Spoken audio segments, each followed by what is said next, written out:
ఉమ్, ఇప్పుడు తెలివిగా చేస్తే పవన్ కళ్యాణ్ ఏం చేసి ఉండాలి, మేము ప్రభుత్వంలో చేరము, ఉమ్. ప్రతిపక్ష పాత్ర మేము పోషిస్తామంటే ఆయన ప్రతిపక్ష నాయకుడు పొజిషన్ కూడా ఇస్తారు.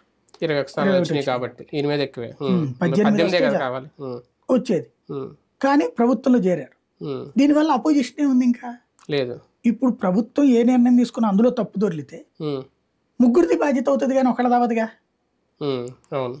కాబట్టి అప్పుడు ఆల్టర్నేటివ్ ఏముంది, ఉమ్, ఇతనే మిగులుతాడు కదా. ఉమ్, ఇవాళ వెరీ సింపుల్ ఏంటంటే సంక్షేమ పథకాలు సాచ్యురేషన్ పాయింట్కి తీసుకెళ్ళాడు జగన్. జగన్. ఉమ్, ఇప్పుడు ఆ సాచ్యురేషన్ పాయింట్కి వీళ్ళ సూపర్ 6 తీసుకెళ్ళగలిగితే ఉమ్, జగన్కి లైఫ్ ఉండదు. ఉమ్, ఉమ్, ఇటు డెవలప్మెంట్ అమరావతి పూర్తి చేసుకుంటూ, అవును. అటు పక్కన పోలవరం పూర్తి చేస్తూ ఇవి చేస్తే అపోజిషన్ ఉండదు. ఉమ్, అవును. ఉమ్, అవి కూడా చేస్తే ఉమ్, చెయ్యలేక ఎదురుదాడి చేస్తా ఊరుకున్నారనుకోండి, ఉమ్, అప్పుడు జగన్కి బెనిఫిట్ అవుతుంది. ఉమ్, వీళ్ళ ప్రవర్తన మళ్ళీ వీళ్ళల్లో వీళ్ళు కలిసి ఉండాలి, విభేదాలు రాకుండా గ్రౌండ్ లెవెల్ నుంచి పైదాకా ఉమ్.